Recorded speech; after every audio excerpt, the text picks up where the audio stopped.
I'm so glad you're here. This is a replay of a live training I did inside the OTs for Pelvic Health Facebook group with Lindsey Vestal, and I wanted to make sure that everyone gets access to it.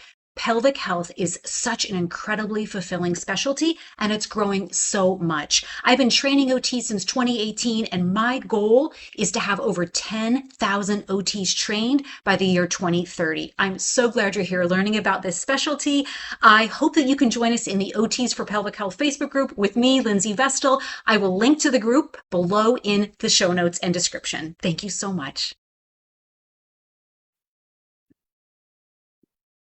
Hello, everyone. Welcome to this week's OT Empower Hour. We go live every single Thursday at noon, sometimes 1 o'clock, depending on the schedule for OT Empower Hour, and is the highlight of my week. And I am so thrilled to introduce my two beautiful guests today. We are going to be talking about whether or not COTAs or OTAs can specialize in pelvic health. And I cannot think of any other people to bring on besides Weslina, Maxey, and Kelsey, Nicole Crane.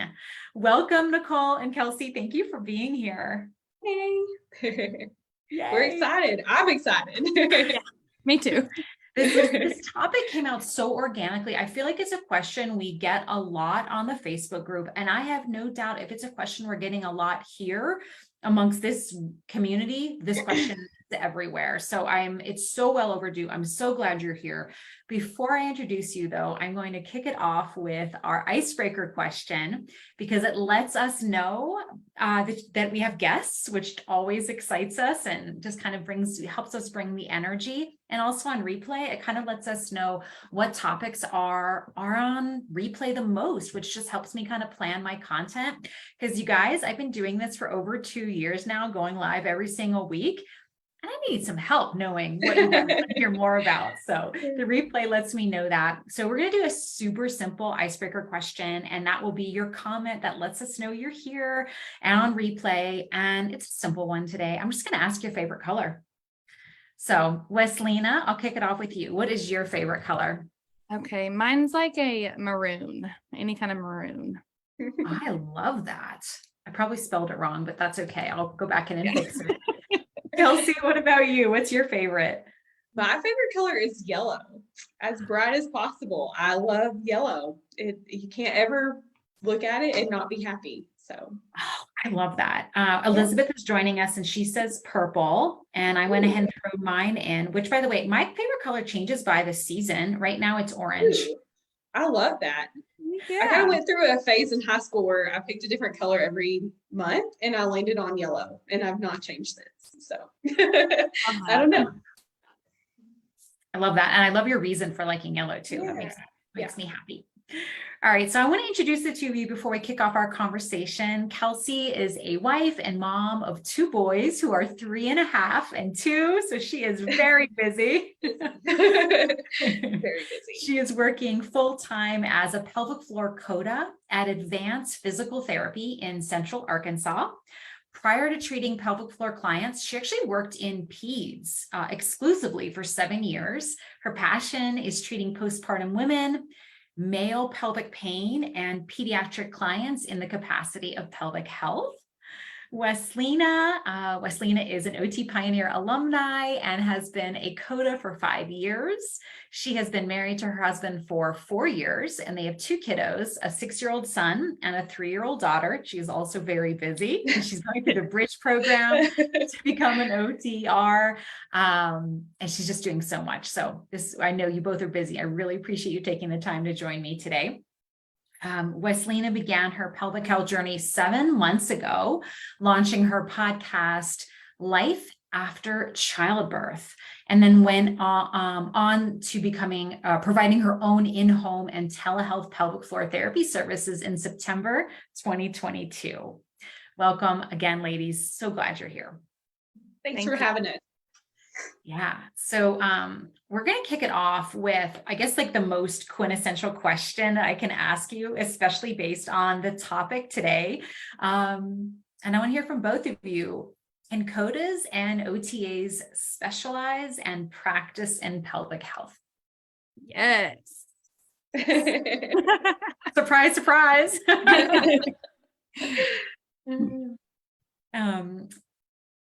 So right then and there, we're busting some myths. It is official. Yes. COTAs and OTAs can specialize in pelvic health.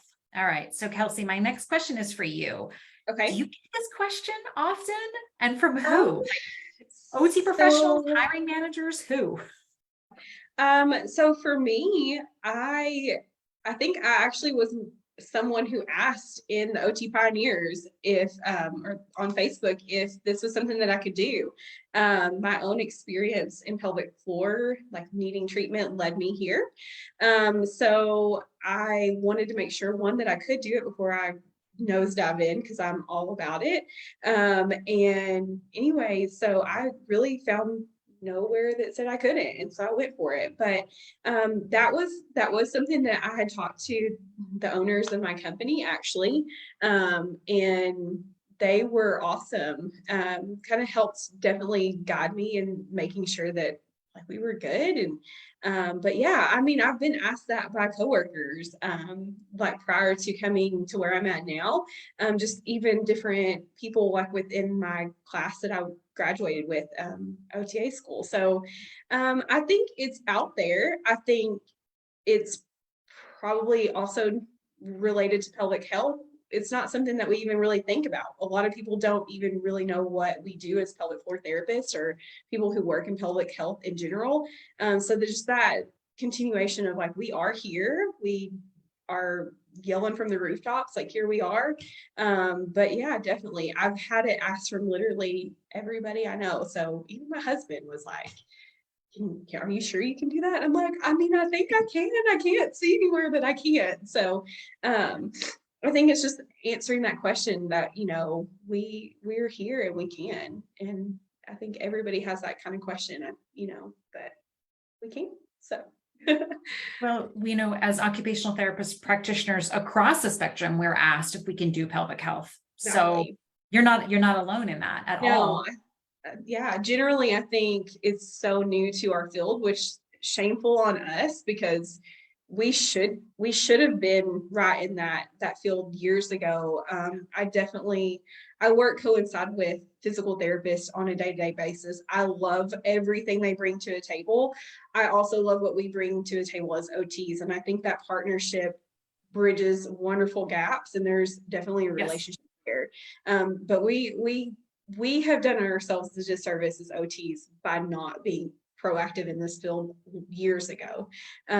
So I think generally, yeah, as OT, like you were saying, as practitioners, we get asked that all the time, because it is such a new field for us. So Weslina, do you have anything to add to that? No, she pretty much covered it. That yeah, like same, I got asked by coworkers if I was able to do this, if I was able to open my own business.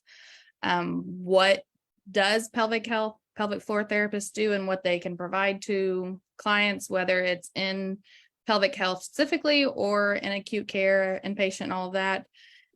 And yeah, it's just like getting the education out there that what we can provide and that we can provide it. Yeah. Is for either one of you, can you reflect on a time when you were asked this question that you were particularly surprised by, or maybe you thought, heck yeah, I answered that question well? Either way, is there a time when there's a story there that you'd like to recount for us? I'll let you take the lead on that. I'm trying to still think. I was asked by an OTR at my inpatient rehab that I PRN at, and she was asking how, because what got me into this is a research project that was over postpartum and OT, and how OT can help moms in postpartum, in the postpartum journey period. And I just started educating about that, about the occupational balance of it, habits, routines, how your whole life is uprooted and you don't realize it. And then taking care of yourself, if whether that's a vaginal birth or a cesarean birth, and then doing that properly, just like if we would do, work with a patient that had a hip surgery.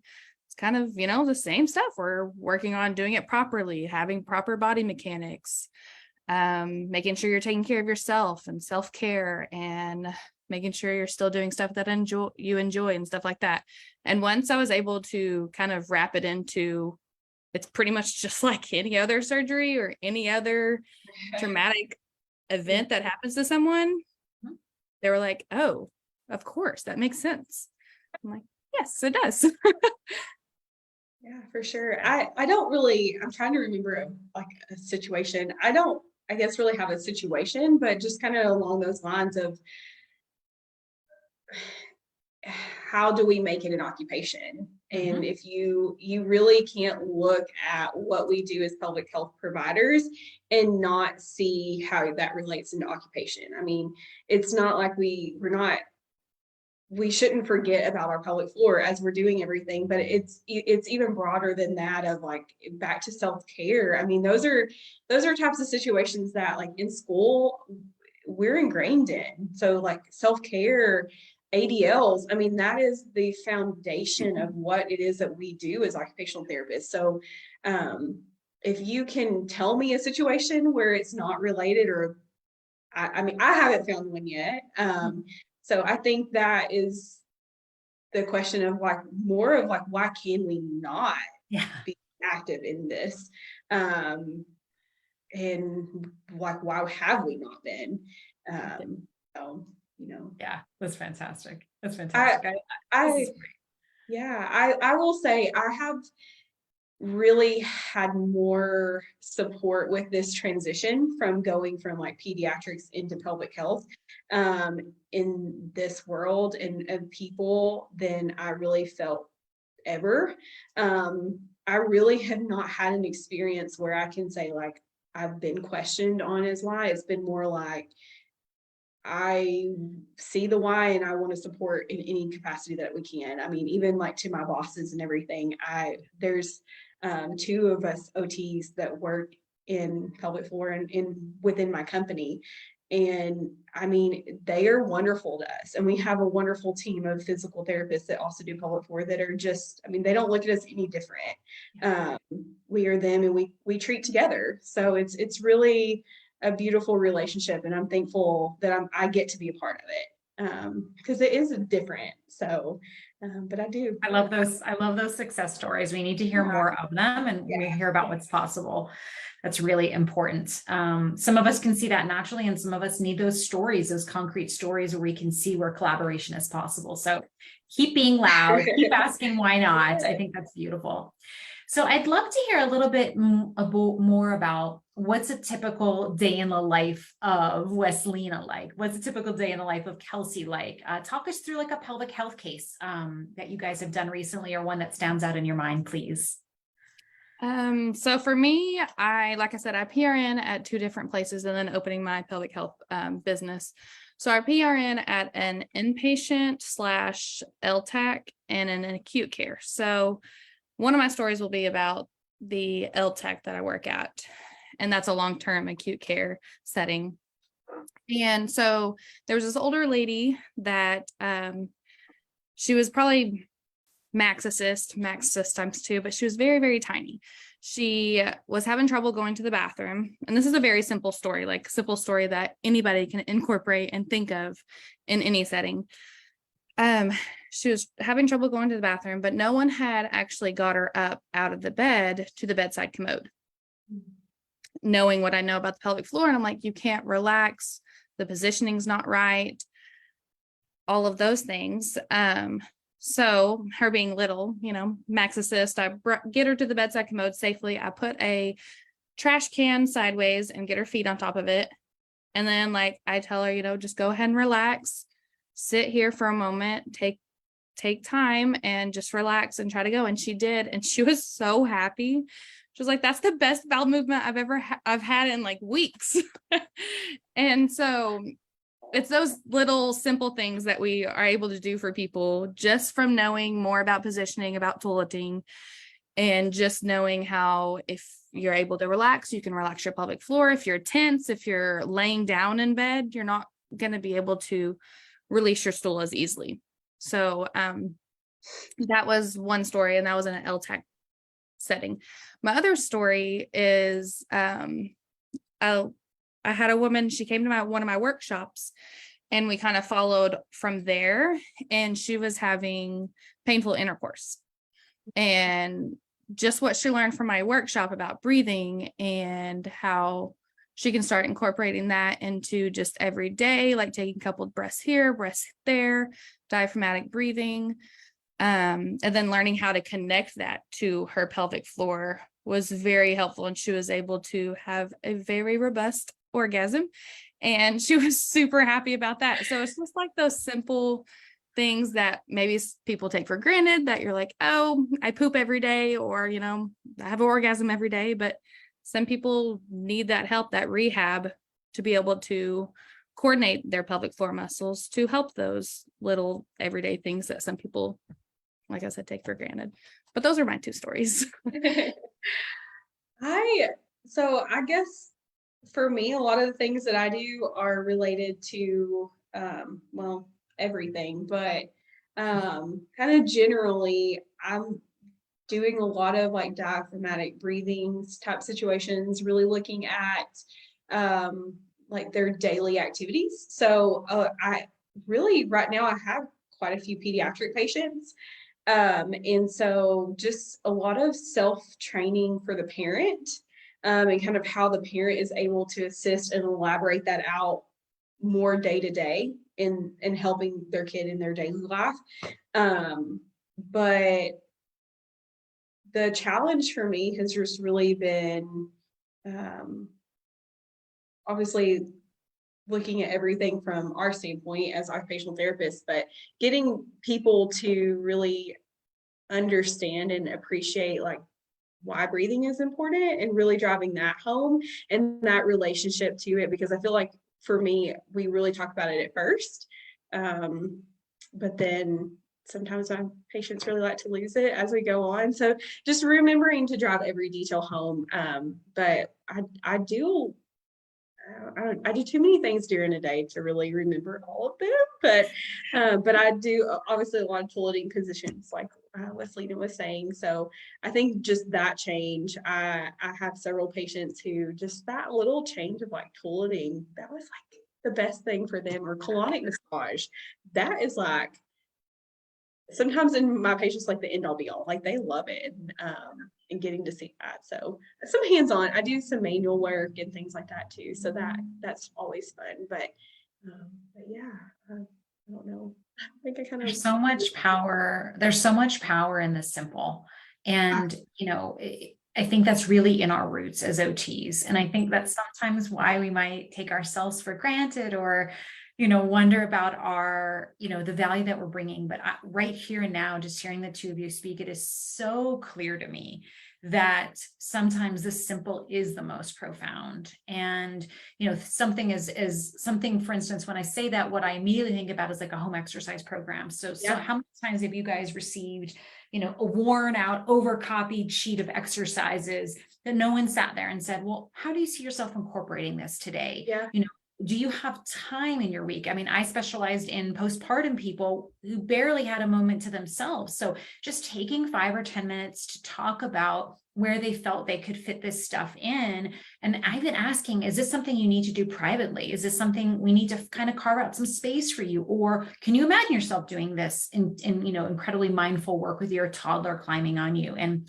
that extra step to me is such a difference in self-efficacy, as well as in the possibility of them actually doing it or not, which we know the power is in the home exercise program. So anyway, just, it became so clear. Thank you, both of you, for sharing those stories, because we're OTs are amazing. I know, like kind of thinking back a little bit more, I had a patient who had a lot of low back pain, and a big contributor that was obviously like the pelvic floor stuff, but just how she was putting clothes in a washing machine and a dryer, adding and sweeping her floors or mopping her floors, like addressing pelvic floor through that standpoint of how better to support your pelvic floor, one, as you're doing these tasks, but also where you could modify that that change as far as like body mechanics, but also relating that into their strengthening and mobility exercise.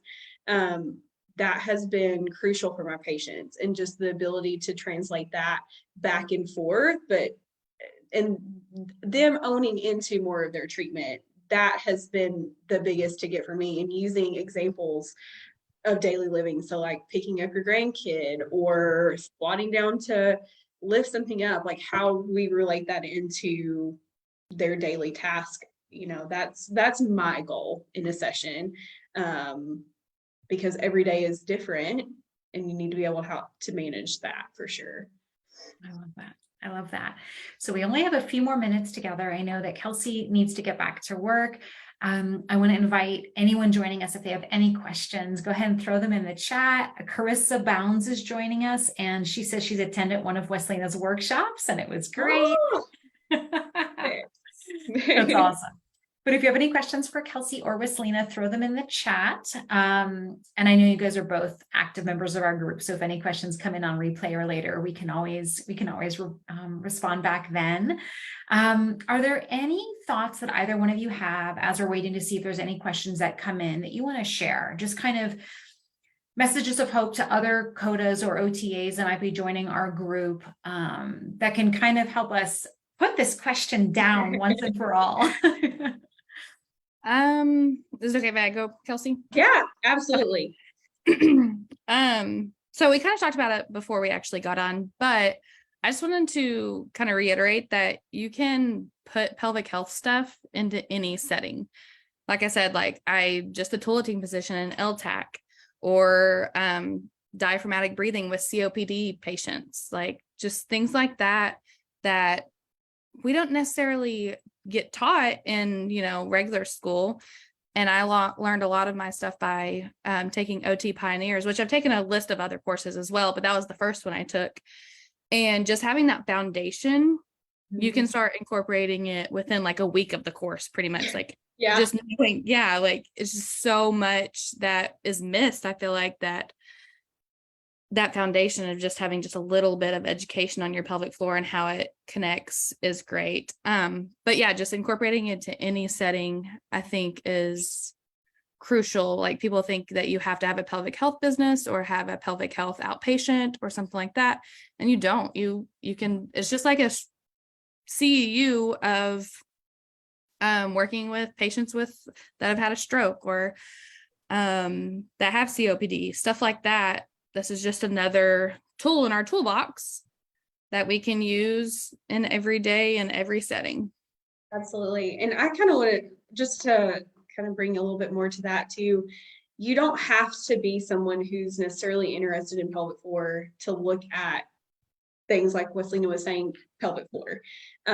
Even just taking the small tokens of why breathing is important, and not just breathing, but diaphragmatic breathing, relaxing and down training pelvic floor, but engagement of like toileting positions, things of that nature. You don't have to be a pelvic health therapist to do those things. I do think it's foundational to know like the true nuts and bolts of like what we do.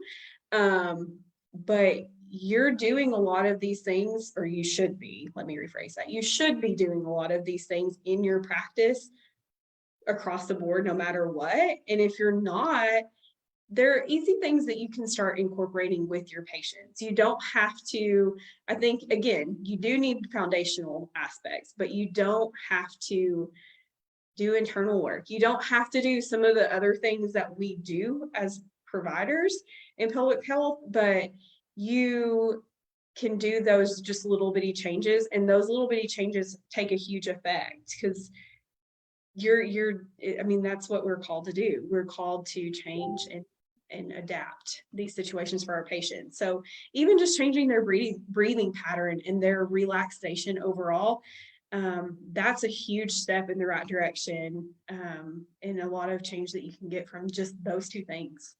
So yeah. I wanted to put like a little snippet, like I have imposter syndrome all the time. And like I told Lindsey, I've renamed it Self-Doubt Sally, like she did, because I like that better. But I do it anyway because I'm helping people, and I see that, and I get that feedback that I am helping them, and that they're like, I learned so much in this session that I never knew. And I'm like, okay, so I am doing something right. I am doing good. And even though I'm that doubtfulness inside your head. You're like, oh, am I even making sense? But it is getting through. It is helping them feel empowered in their body. And that's what makes me keep showing up. Absolutely. You got to find it somewhere. So it's looking at it, what keeps your buy-in, obviously, too. As providers, we're really easy to get burnt out, but it's like, how can we keep going and seeing those success stories even when we don't feel like we're making a big change? That's always been helpful to me, because I know I'm doing something. It may not look like a lot, but I'm doing something. And then you have those patients who shine, and that's really what keeps you going. So anyway. Kelsey, I have a question that came in for you from Elizabeth. She's wondering if Okay. you could talk a little bit more about your pediatric clients. Have you ever encountered a situation where interoception was a barrier? I'm trying, sorry, I'm on the spot. I don't think so. No. Not yet. Most of mine have been pretty little, so it's a lot of just like parent involvement with that. But no, not so far. Yeah, that was a great question. That was a good question. Yeah. Yeah, I've been recently, about 2 years ago now, saw a workshop that Kelly Mailer has done on interoception regarding specifically potty training, and it's incredible stuff. And I started incorporating a lot of those concepts over with my adult clients, right? Because there's just so much about a perception of what our body is doing and capable of that can really enhance what we're bringing into our sessions. That was a great question. It looks like there's no other questions coming in at this time. And Kelsey, I know that you have to run off, enjoy your lunch break and go scratch some clients. Such a pleasure to talk to both of you today. I am so excited to hear what you're both up to, and just your commitment to sharing this information far and wide, both to people who are specializing in pelvic health and not. So thank you for all that you do and for being such a beautiful member of our community. Thank you. And thanks for letting us. Yeah. Great. Awesome. Have a great day, everybody. And I'll see you same time, same place next week for the next OT Empower Hour.